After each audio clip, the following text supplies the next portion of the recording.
Друзья, всем привет! 13 апреля на календаре.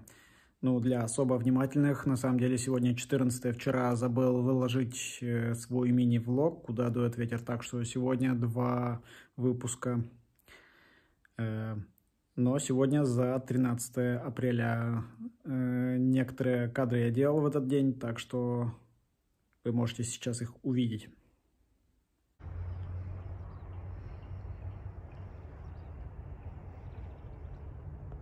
В целом на улице стало очень тепло, снег очень быстро растаял, и сейчас наступает такая пора, когда на улице пыльно.